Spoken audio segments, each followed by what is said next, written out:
Tere, armas gümnasist! Aitäh, et oled jõudnud siia minuga veetma järgmist 15-20 minutit ja rääkima tehisarust. Ja meie tänase tunni teema on, kas saad uskuda kõike, mida näed? Esimene õppetund loomulikult, kui me räägime tehisarust, me räägime väga palju ka usaldusest. Ja esimene küsimus on, miks te mind peaksite usaldama? No võite kohe proovi ära teha ja vaadata, mida tehisaru selle kohta ütleb, kes ma olen.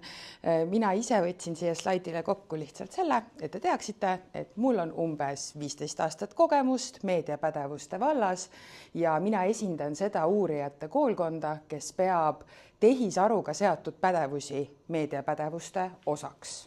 Ehk siis sisuliselt minu töö on nii tehisaru kui kõigi muude uute tehnoloogiate puhul jõuda inimestega sinna, et nad ei kardaks seda, oskaks kasutada ja samas oskaksid riske hinnata. Meie tänane kohtumine on selles mõttes natuke huvitav, et siia on mind kutsutud osaliselt ka seetõttu, et Eestis on käimas selline asi nagu TI-hüpe. Te olete ilmselt sellest kuulnud.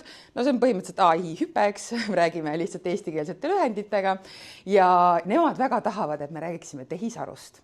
Tegelikult on juba selles, mis sõnadega me räägime tehisintellektist, väga suur vahe sees. Aru seostame mõistusega, mõistust seostame inimestega. Hea kontrollküsimus veel, et kohe kaardistad ära, kuidas sina isiklikult suhtud. On see, et kui sa ütled, et ma ei tea, küsisin ChatGPT-lt midagi, siis kas järgmine lause on ta ütles või see ütles? Kas ta andis vastuse või see andis vastuse?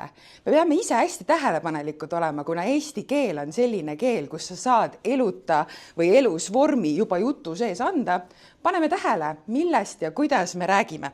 Minu selja taga on väga palju roppusi. Palun zoomida nüüd roppusi kaameramehel, sest te peate seda nägema. Ma tean, et kuna te olete gümnasistid, siis teie enam Facebookis aega ei veeda. Siin on teie eakamad sugulased, noored keskealised, lähedased ja võib-olla käite mingite kooli või tööasjade pärast ka Facebookis. Et statistika ju räägib selgelt, et Eesti noored metatoodetest eelistavad ikkagi Instagrami, Threadsi, Messengeri, mitte Facebooki. Aga miks see on oluline? Kindlasti olete kuulnud ja olete omavahel ka rääkinud, kuidas TikToki kommentaariumid on täiesti kohutavad kohad. Facebookis ka asi polegi noortes. Asi ei ole isegi niivõrd selles, mis platvormist me räägime. Miks kõik on läinud täielikult pekki? Selle kohta Cory Doctorow kirjutab oma raamatus Enshittification or Enshitternet. Siis selle põhjendus on paljuski algoritmides. Algoritmid, mis meile jagavad seda sisu, mis meie infovoogudesse tuleb. Kunagi ammusel ajal tõepoolest oli nii, et kui logisid Facebooki sisse, siis sa nägid seal ainult oma sõprade postitusi. TikTok on oma algoritmiga väga palju inimesi püüdnud kinni samuti sellega, et nad alguses näitavad väga palju familiaarset sisu ja siis hakkavad sulle ka influkaid ja reklaame rohkem näitama. Ehk siis see algoritm on osa tehisarust, mis kujundab meie inforuumi kogu aeg ja mis on meid kujundanud suht kohutavateks inimesteks. Just ka selles mõttes, et ilmselt kunagi mäletate ka 10 aastat tagasi või rohkem räägiti, et anonüümsus on põhiline mure, miks inimesed on nii kohutavad. Inimesed on siin oma näo ja nimega. Mina väidan, et algoritmid on väga suur põhjus, miks inimesed on üksteisega nii kohutavad. Ehk siis inforuumiga meil on probleem. Meie räägime siis praegu uurijatega just räuskavast infokorratusest sellepärast, et seal on koos nii valeinfo, desinfo kui ka kuriinfo, kus siis erineb põhimõtteliselt see, et kas info on vale või mitte ja kas sa tahtsid valeinfot jagada või mitte. Väga suur osa käib ju ka selle kaudu, et me lihtsalt ei pane tähele, me ei süvene, me kogemata, mõtlemata, lihtsalt 2 sekundit vaatame, laseme kohe mõnele sõbrale selle edasi saata ja kogemata loome seda infokorratust kogu aeg juurde. Väga oluline on ka aru saada sellest, et algoritmid kujundavad seda, kui hästi me infot ise üldse kätte saame. Et ütleme, et see infokorratus on siuke inimeste poolt loodud mäsu meie ümber, eks ole. Aga tegelikkuses, kui me vaatame praegu siia minu selja taha, siis siin on ka üks hea näide, miks ei kehti see ütlemine, et do your own research. Kui te panete Google Scholari otsingusse, mis on ju tore koht, kus teha seda oma peaga mõtlemist, panete otsingusse vaccines and autism, siis loomulikult eesmärk on tõenäoliselt jõuda selle vana hea vandenõuteooriani, et kas siis vaktsiinid põhjustavad autismi. Aga kui sa paned selle siia Google'i otsingusse, siis algoritm otsustab, mis osa sellest otsingu tulemusest ta sulle näitab, on ju? Kui sa ei süvene, siis sa loed siit esimesest tulemusest välja, MMR-vaktsiin suurendab autismi riski ja vallandab autismi ja vaata ees ja taga on 3 punkti. On näha, et see on võetud täislausest. Nüüd, need vähesed, kes jõuavad selle uuringu avamiseni, ja ma väidan, et enamik seda ei tee, aga kui me selle avame, siis siin ees on sõnad does not support, ei toeta seda. Algoritm näitab seda, mis inimesi paneb suuri emotsioone tundma, klikkima, jagama, edasi jagama. Algoritmi eesmärk isegi Google'is pole enam ammu meile head infot või kvaliteetset infot jagada. Minu selja taga on ka veel üks väike ülevaatlik slaid, et te tõenäoliselt olete mitmed nendest erinevatest väljenditest kuulnud, eriti kontekstis, kus te olete inglisekeelses inforuumis ja seesama näiteks TikToki algoritm seoses sõjaga kindlasti teile serveerib kõiksuguseid ka uudiseid selle kohta, kuidas inforuumis on kõik väga halvasti ja justkui fakte ei olekski enam olemas. Veeda rohkem aega TikTokis, milleks minna uudiseid lugema. Sa ei saa sealt nagunii paremat infot. See oli sarkasm, muideks, saad küll, ma luban sulle. Aga see tähendab seda, et sisuliselt 15 aastaga on uurijad nii palju erinevaid põhjuseid tuvastanud, miks see mäsu seal inforuumis on. Ja selle kõige edasikandev jõud on see, et algoritm tahab saada sinult võimalikult palju tähelepanu. See, kas see tähelepanu tuleb hea tujuga versioonilt sinust, halva tujuga versioonilt, kas see on tõese info pealt või mitte, see on täiesti ebaoluline. Ainus asi, mis loeb, on sekundeid, silmamunasid siin platvormil.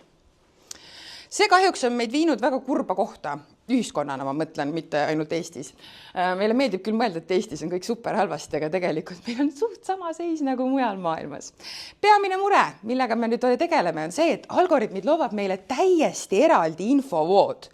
Ehk siis, kui mina ärkan hommikul ülesse, ma näen näiteks enda infovoos 6 erinevat artiklit selle kohta, mis toimub praegu Hormuzi väinas. Sina ärkad ülesse, näed 6 erinevat artiklit selle kohta, et K-popi bänd tegi midagi. See on sellepärast, et sul on ilmselt varasemad huvid olnud seotud K-popiga ja mina loen palju uudiseid, mis tõttu mulle tuleb ka sotsiaalmeedias hästi palju uudistega seonduvat sisu. Algoritm teab, mis meile meeldib.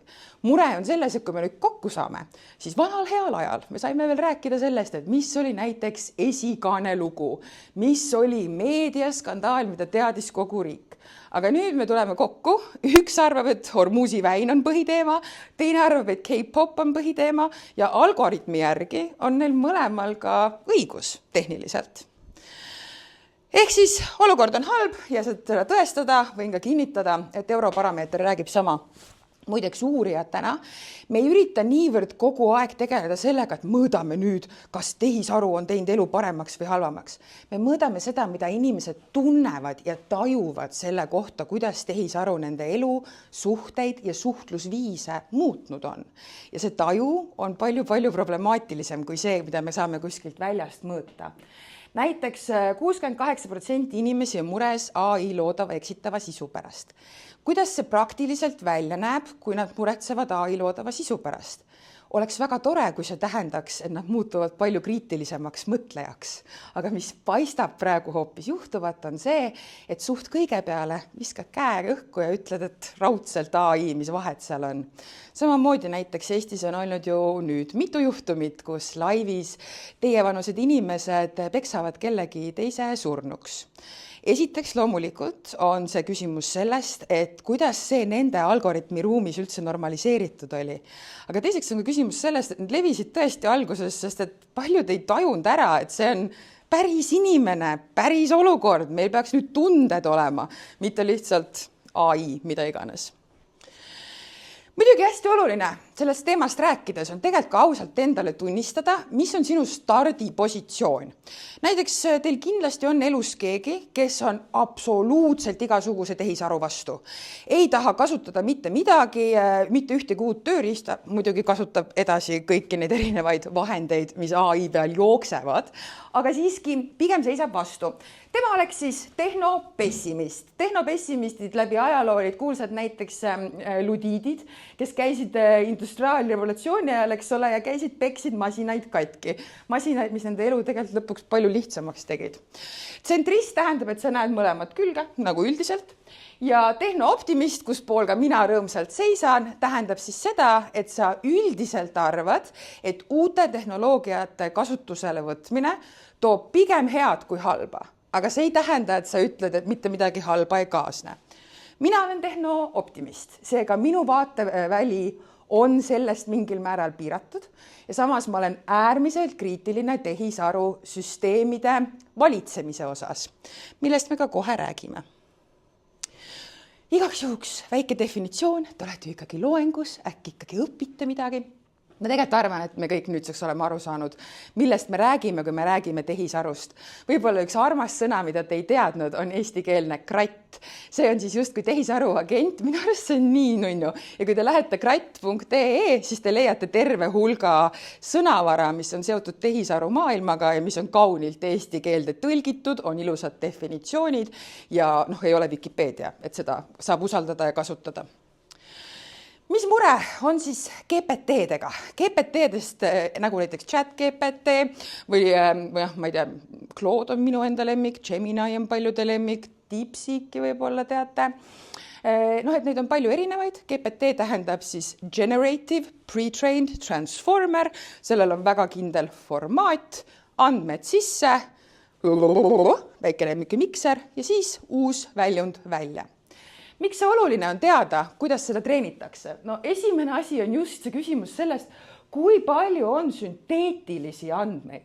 Ehk siis kõige lihtsamini ma saan selle slaididele kokku võtta niimoodi, et kuna ei olnud enam piisavalt inimeste toodetud originaalandmeid, muideks, kui ma õigesti mäletan, siis see oli juba GPT-4, mis kaasas ka kõik YouTube'i transkriptsioonid.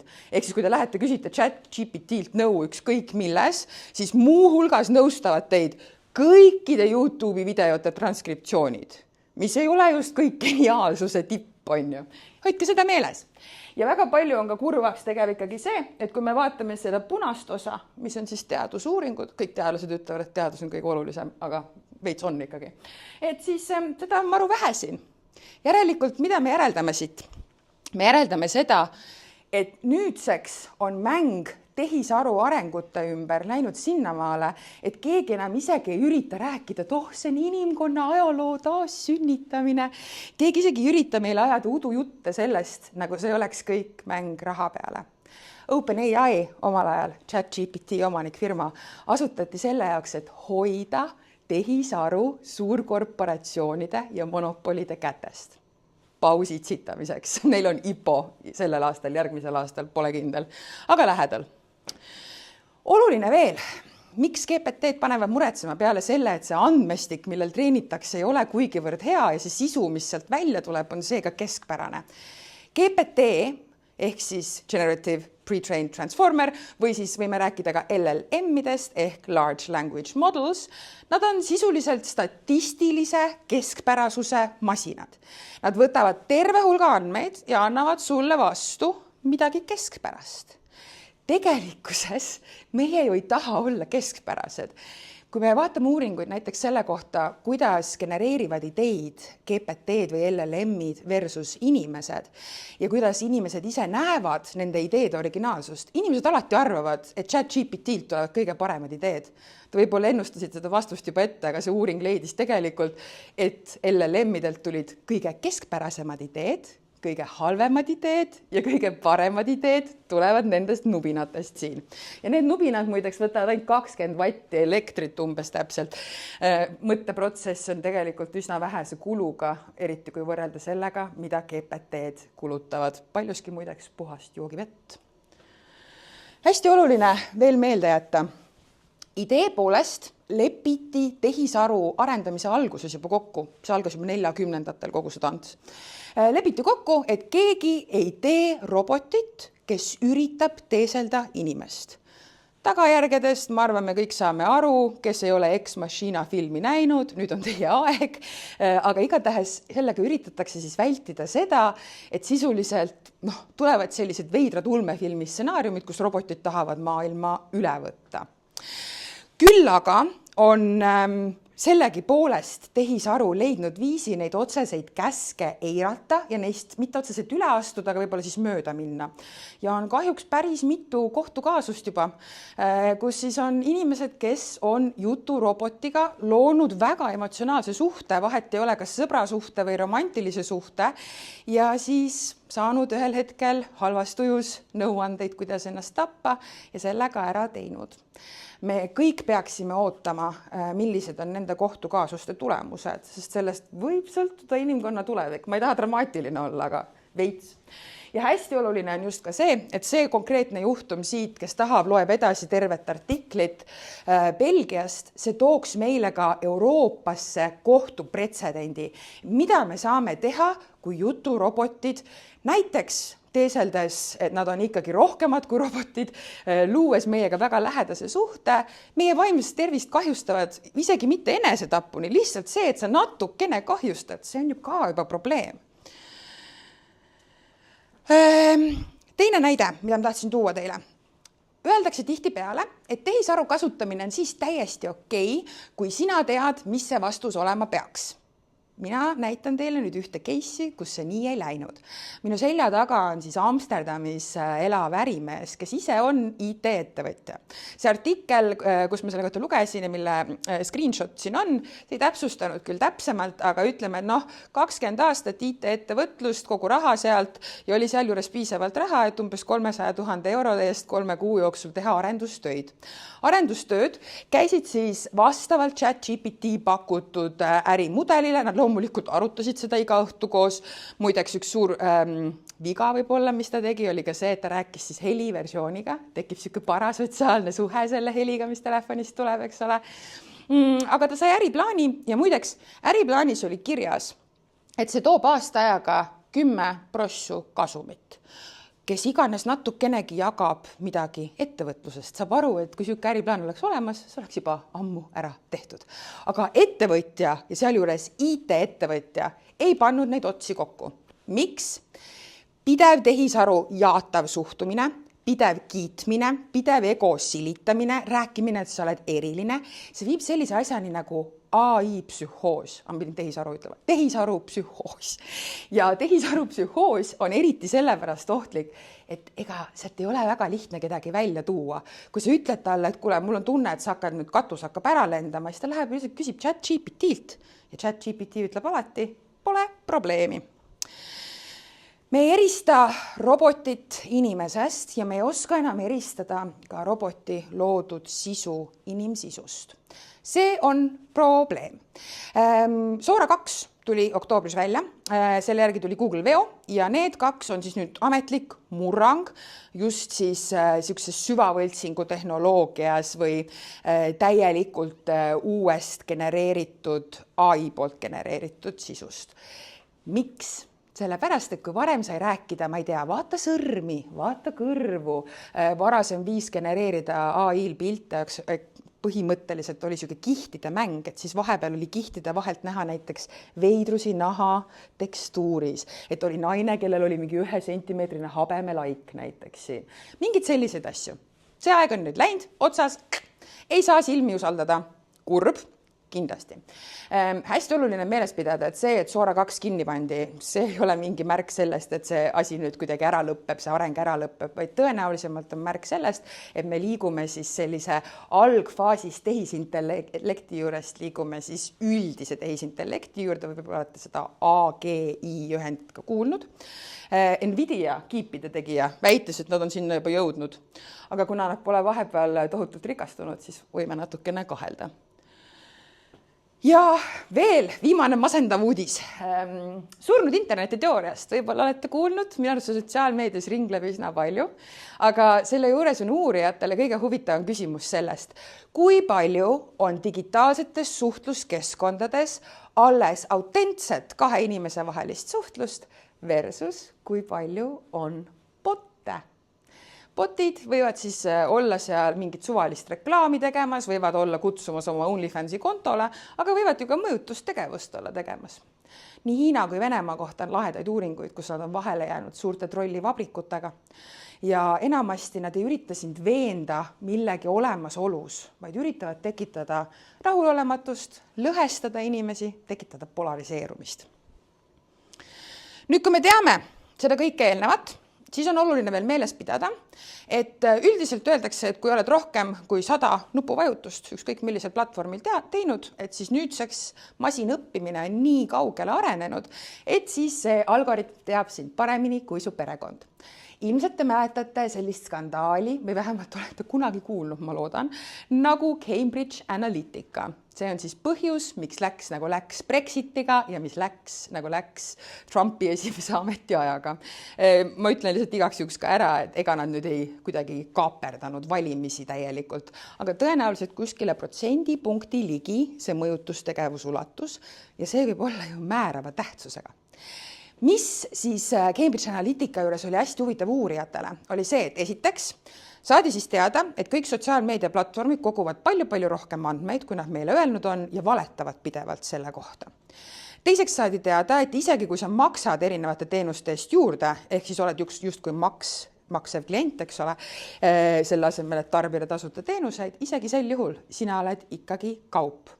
Me peame natukene ümber mõtestama just seda, et ma olen kuulnud 100 korda, kuidas gümnasistid mulle ütlevad, et mul on suva, et TikTok on spioonide värk, sellepärast, see on ametlikult, eks ole, siis pandud kuidas on spiooni tarkvara, spyware, ma üritan siin eesti keelde kõike tõlkida, et tubli olla, aga võib-olla vahepeal tulevad veits robustsed tõlked, aga iseenesest TikTok on spyware kategoorias, muideks on ka Temu äpp seal ja ka Sheini äpp, mis tähendab seda, et kui me endale ütleme, et mul on suva, et mina ei ole nii oluline inimene, et las siis Hiina teab kõike minu kohta, siis me alahindame väga tugevalt seda, kuivõrd tehisaru saab meie inforuumi kujundada ja koos sellega kujundada ka seda, millest me mõtleme, millest me räägime ja kuidas me käitume.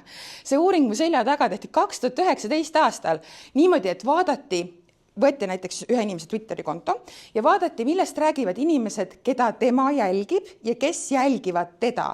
Nad ei vaatanud isegi seda inimese kontot ennast ja juba siis masinõppimine suutis 95% tõenäosusega ennustada, millest ta postitab järgmiseks. Me ei ole originaalsed, me oleme absoluutselt häkitud siis just nimelt viidates sellele biohäkkimisele ja miks sellest räägitakse sellises kontekstis on ju just see, et sisuliselt inimeste kognitiivseid nõrkusi, nagu näiteks me tahame uskuda infot, mida me oleme palju kuulnud või me tahame uskuda infot, mida usuvad need meie ümber. Meile meeldivad inimesed rohkem, kes mõtlevad nagu meie. See ei ole väga loodud mingiks väitluseks või diskussiooniks see inimese siuke ülesehitus on ju, aga seda kõike kasutavad juba aastaid ära platvormid, kes on maailma parimad neuroteadlased pannud tööle, et nende algoritmid oleksid kõike teadvad, kõike hõlmavad ja kõiki käsutavad sisuliselt. Ja viimaks, miks ma arvan, et see tehisaruga seonduv võiks olla midagi, millel te hoiate pilku peal isegi siis, kui te ei paku Hiina komparteile võib-olla siis uuritava objektina huvi. Ja selleks põhjuseks on praegu toimuvad muudatused just platvormide omanike ringis. Sellest räägib jälle Cory Doctorow, kellele ma enne ka viitasin, kui tehnofeudalismist. Ehk siis viidates justkui sellele, et tänu tehisarule on algoritmid meid taas orjastanud, aga seekord siis mitte tegema klassikalist tööd põllul, vaid scrollima oma kodus 8 tundi pärast tööpäeva lõppu selleks, et mõni miljardär USAs saaks jälle minna järgmisele aktsionäride koosolekule ja öelda, vaadake, ikka veel kasvame. Me peame olema natukene ettevaatlikumad kui seni selles osas, et me ei annaks oma andmeid ainult ühele konglomeraadile. Ehk siis proovime hajutada, proovime teha nii, et Apple ei tea sinust kõike sellest hetkest, kui sa ärkad selle hetkeni, kui tuttu lähed, kui sa kella öösel kannad, siis teab ka, mis sa öösel teed. Isegi Facebook muideks salvestab enda data pakkidesse selle ära, kuna sa öösel telefoni avad. Me natukene oleme olnud naiivsed ikkagi selles osas, et sotsiaalmeedia lihtsalt ühendab inimesi ja mulle tundub, et tehisaru areng on selle eriti avanud meie kõigi jaoks. Tehisaru on lihtsalt üks suur äri ja selles äris on kaubaks meie silmamunad. Kahjuks või õnneks, kuna need ärid baseeruvad USAs, siis seal ei ole selliseid seadusi nagu Euroopas meie andmete kaitsmiseks. Tõenäoliselt kõik need andmed juba ongi kuhugi lekkinud, lihtsalt need ei ole isikustatud meie enda isikutega. Nii et hajutame infot selle kohta, mida erinevate firmade tehisarud meie kohta teavad, hajutame seda, kus meie peamine tegevus netis käib, ära veeda kõike 8 tundi TikTokis. Võta midagi muud ka, mine mängi mõni arvutimäng, jumal hoia. Ürita leida vaheldust, ürita meeles pidada tehnofeodalismi ja ürita vahepeal ka murda vabaks tehisaru seatud lõksudest, astuda õue ja näiteks purutada muru.